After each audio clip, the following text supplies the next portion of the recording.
잡아다 가둘 것이다.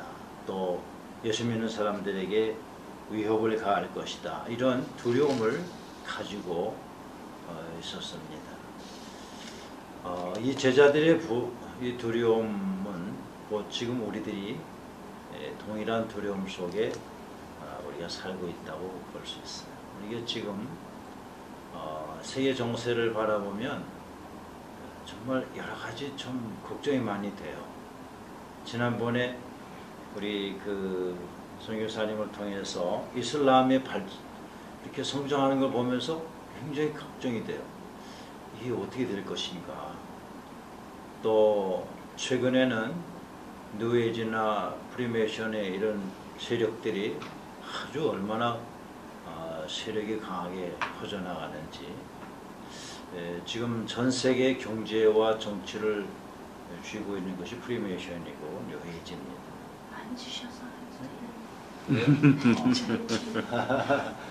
그래서 이런 걸 바라보면 참 불안해요. 그리고 이제 최근에 저희 집 사람이 계시록 공부를 하러 다니더라고요. 계시록 공부를 하러 다니는데 계시록 공부하고 와서 이 자꾸 하는 얘기 들으면 굉장히 이게 좀 이게 금방 세상이 어떻게 될 것 같은 느낌이 들고 참 걱정이 돼요. 그래서 이게 정말 우리가 믿는 예수님이 진짜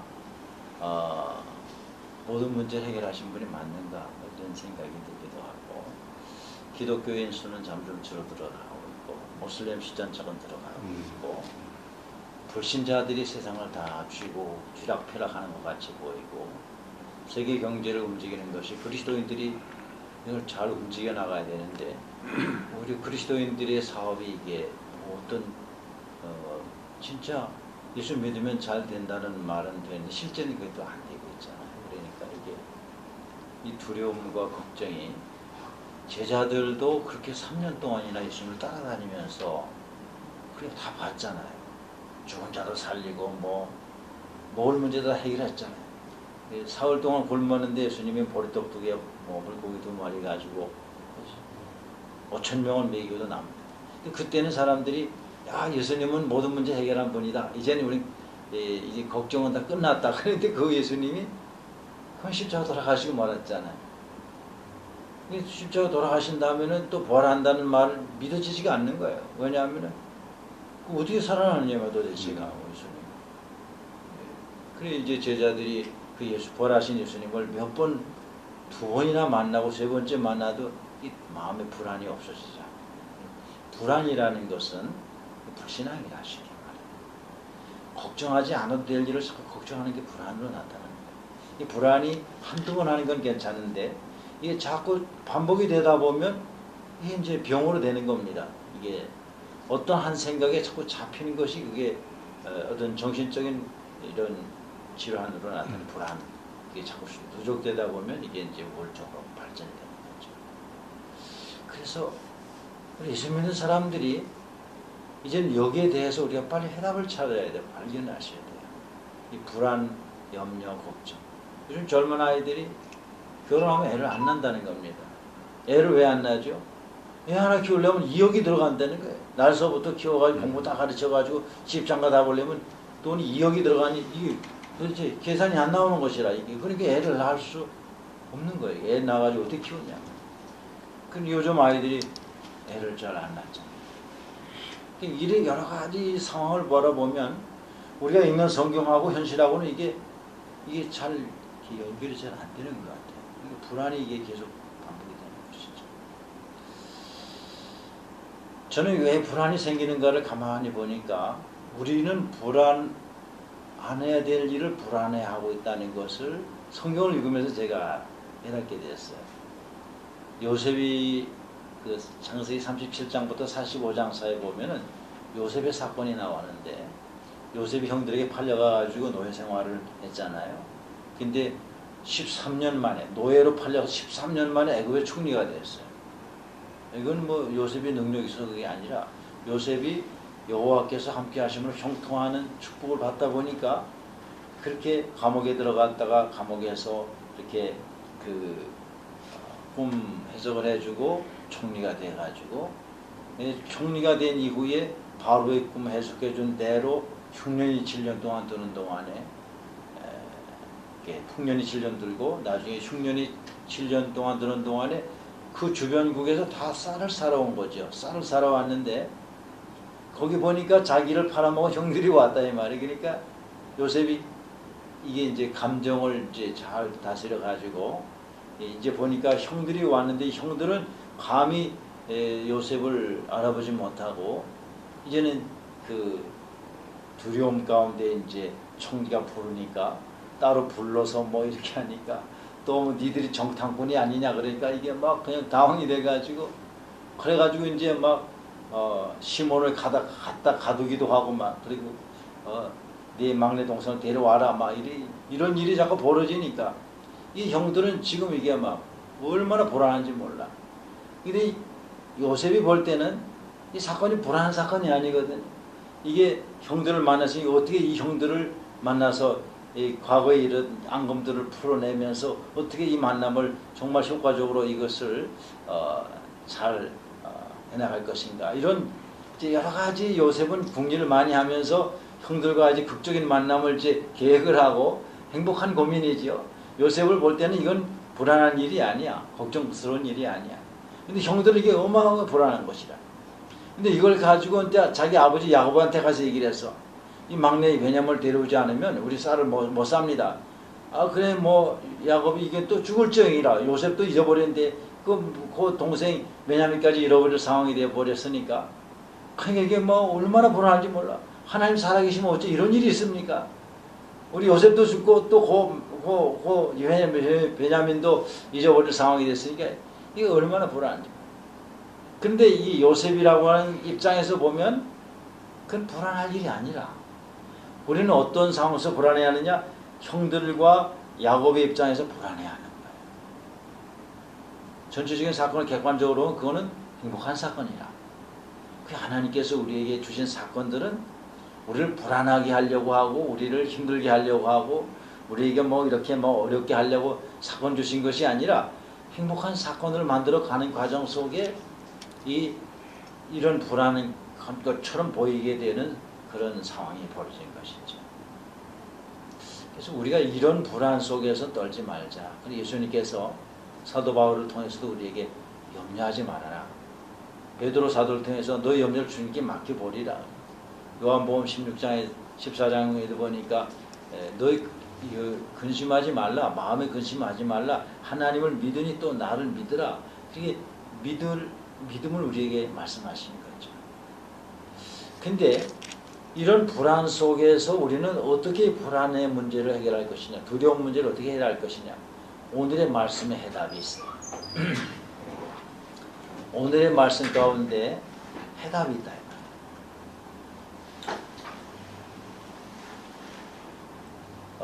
제자들이 유대인들을 두려워하여 모인 곳에서 문을 닫고 있었는데 그 가운데 예수님이 오셨어요. 우리 불안한 삶을 살고 있는 가운데 사업이 될 것이냐 안 될 것이냐, 이게 성공할 것이냐 말 것이냐, 내가 이런 새로운 것을 시작하는데 이게 어떻게 될 것이냐, 이게 불안해하는 그런 가운데 예수님이 찾아오신 거예요. 제자들이 불안한 가운데 있는데 찾아오셨어요. 찾아오셔서 어떻게 하셨습니까? 부활하신 주님이시라는 것을 그들에게 알게 하셨어요. 손을 보이시고 손에 못자국을 만지게 하시고 옆구리에 창자국을 만지게 하시면서 그걸 보여주시면서 제자들에게 안심할 수 있도록, 불안하지 않도록 보여주셨어요. 그들이 기뻐했어요.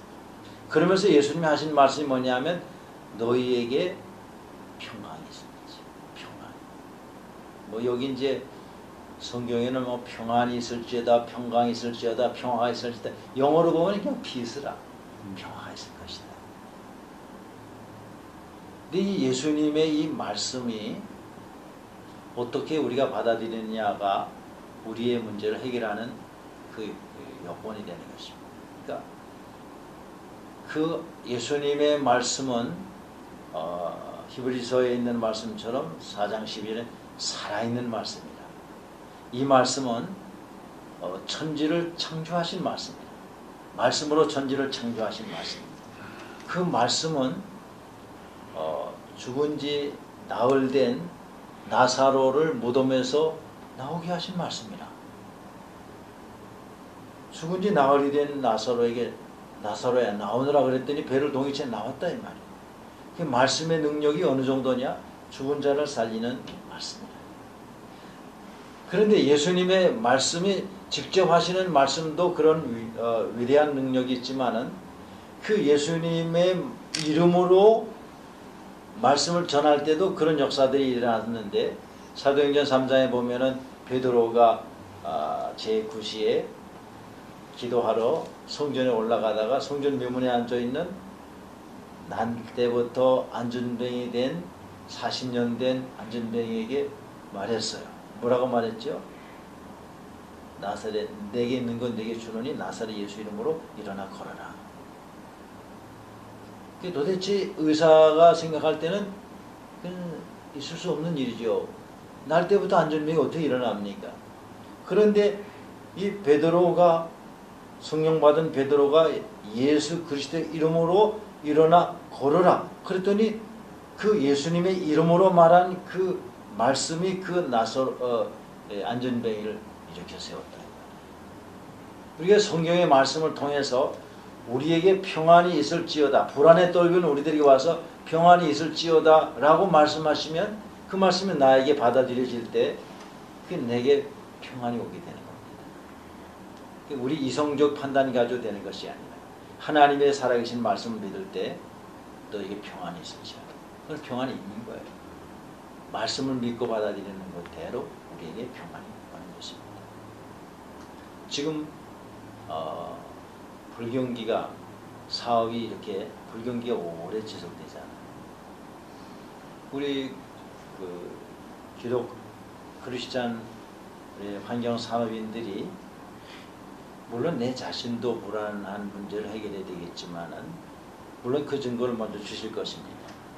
그러면 우리에게 이 불안을 해결할 수 있는 말씀을 우리가 받았으면 여러분들이 이 불안의 문제 해결되어지면서 여러분들이 그리스도 통해서 예수님을 통해서 여러분들의 모든 문제가 해결되어졌다는 이 응답을 하나님께서 정말 주실 것을 확신하고 체험하고 난 다음에 그 다음에 오늘 본문에 보니까 너에게 평강이 있을지어다 하시면서 아버지께서 나를 보내신 것 같이 나도 너희를 보내노라. 여러분들이 이 환경산업을 하시는 그 산업이 여러가지 일을 하다가 이 아이템을 선택해가지고 이 사업을 하게 됐다. 이렇게 하실 수 있겠지요.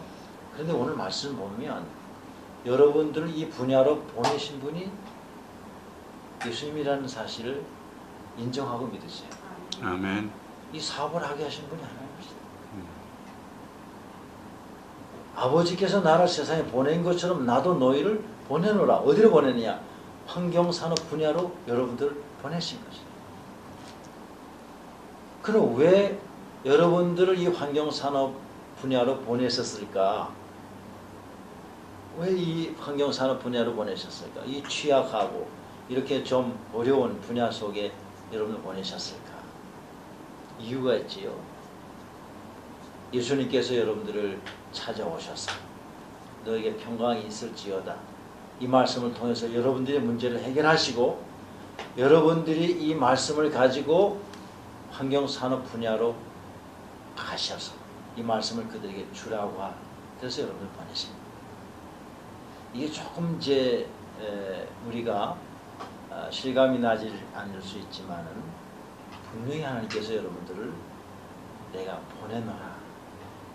내가 나를 보내신 것 같이 나도 너희를 보내노라.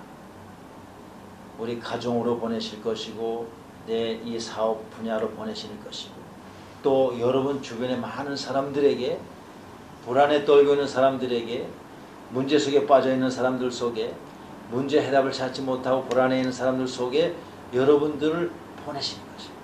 보내시는 이유는 해답을 가지고 주님의 말씀대로 너에게 평안이 있을지어다 하는 그 하나님의 응답을 가지고 우리가 이 환경산업 분야로 보내심을 받고 파송을 받고,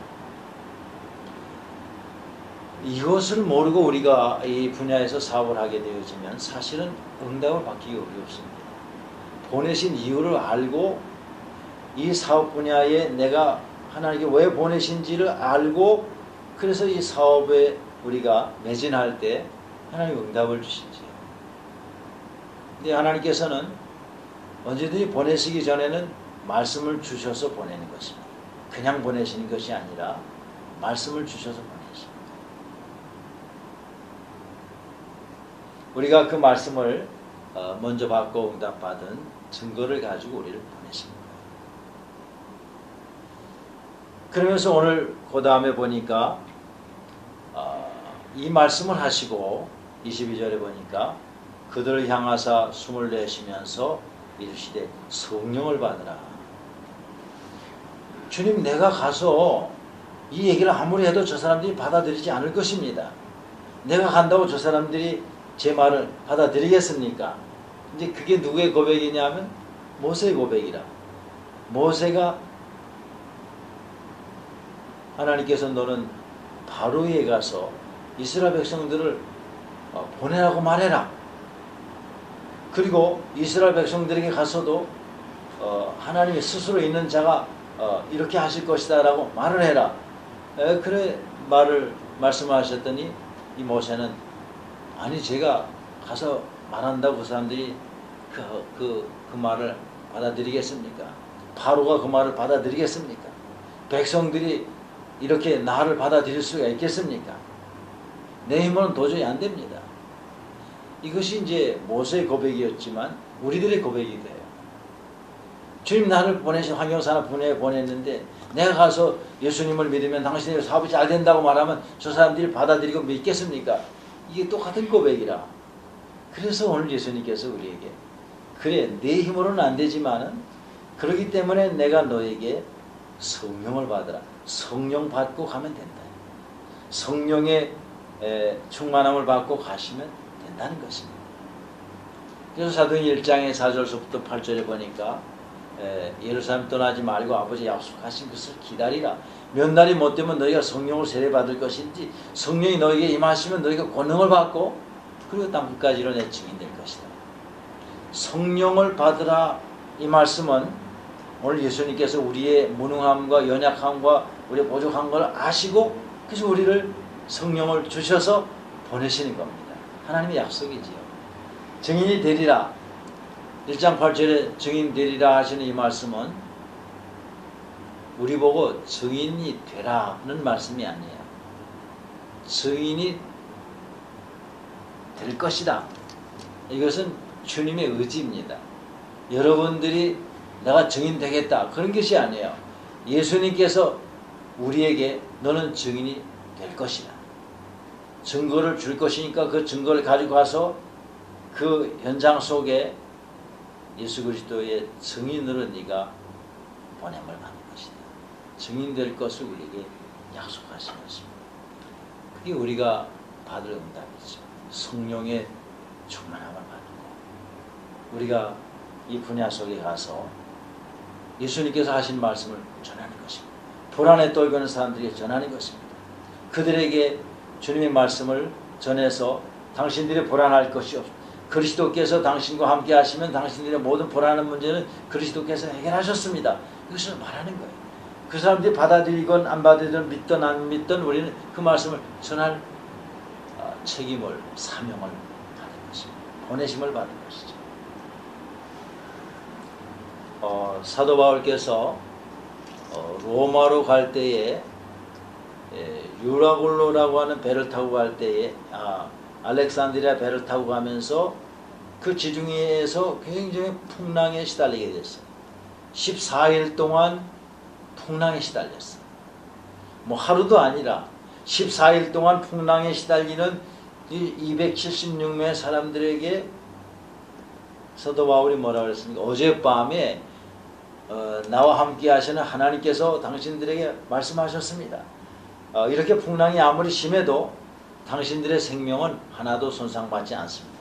다만 여기는 이런 물질적인 것은 다 잃어버린다 할지라도 당신들은 한 사람도 빠짐없이 다 생명을 잃어버리지 않을 것입니다. 그리고 그 사람들에게 안심을 시키고 밥을 먹게 하고 그들에게 위로하고 힘을 주고 어떻게 하나님의 말씀 받은 걸 가지고 그들에게 전할 때 풍랑 만난 사람들이 이 바울의 말씀을 듣고 안심을 하고 밥을 먹고 그리고 그들이 다 14일 동안 풍랑에 시달렸던 이 사람들이 다 구원함을 받았어요. 자, 우리는 오늘 이 주님의 말씀을 통해서 우리의 여러 가지 불안한 문제들이 해결되어지는 해답을 주셨습니다. 이것은 어떤 사람이 생각하는 그런 해결책이 아니라 예수님의 말씀을 통해서 우리에게 주시는 해답이 되는 것이죠. 23절에 보니까 너희가 누구의 죄든지 사하면 사해질 것이요 누구의 죄든지 그대로 두면 그대로 있으리라. 근데 우리가 현장에 가서 보니까 이 메시지를 말하고 응답을 받도록 하려고 하다 보니까 이 하나님의 말씀을 응답으로 받는 일에 있어서 많은 걸림돌이 있어요. 그 걸림돌이 뭔가 했더니 그 사람들이 가지고 있는 해결하지 못한 죄 문제가.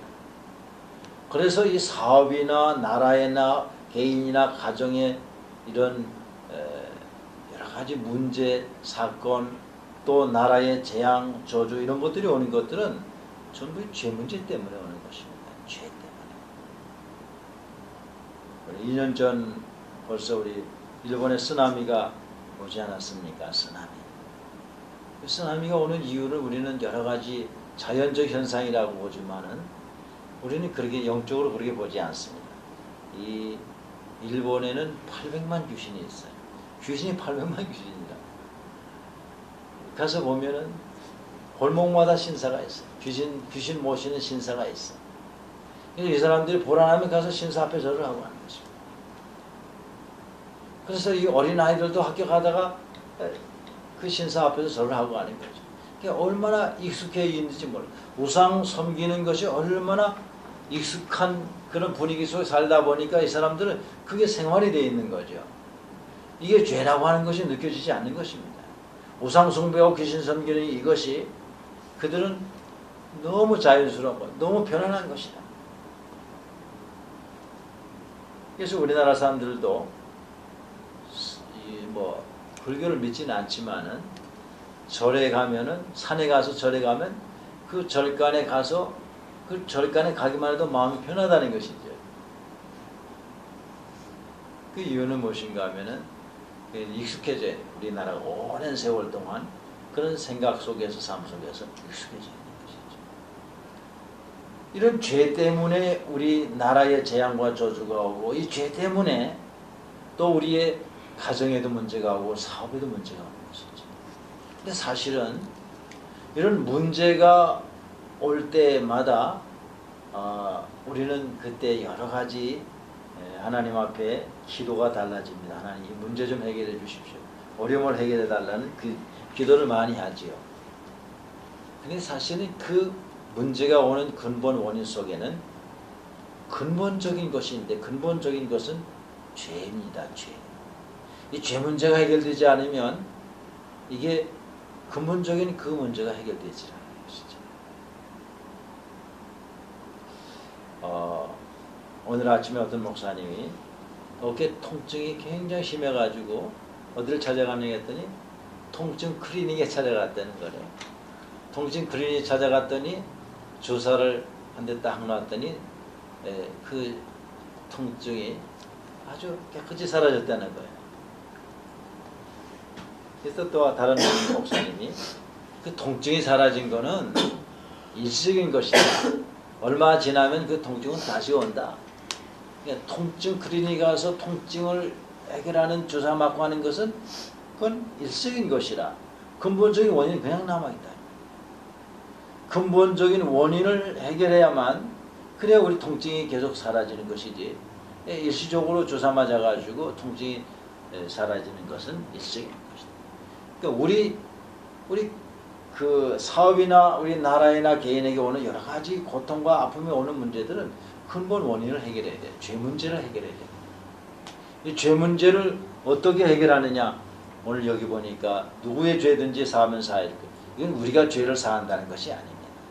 죄 사함 받는 길이 그리스도 안에 있다는 것을 그들에게 말해줘서 죄 사함 받도록 도와주는 것을 말해요.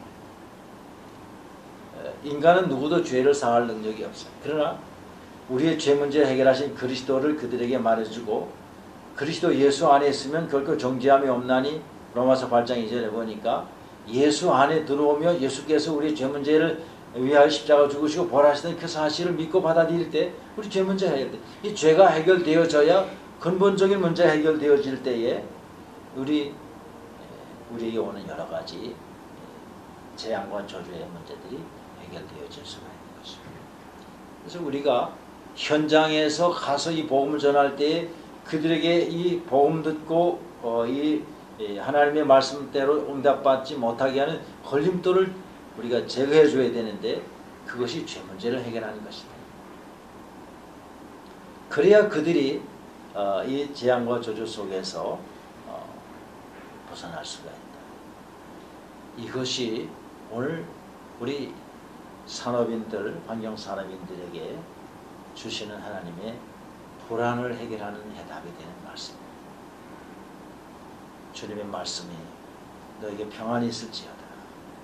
그러면서 이 평안이 우리에게 온 이걸 가지고 우리 현장 산업 분야에 파송을 받아서 거기에 가서 그리스도의 말씀을 전하고 그리고 이 일을 잘 감당할 수 있도록 하나님의 성령의 충만함을 받게 됩니다.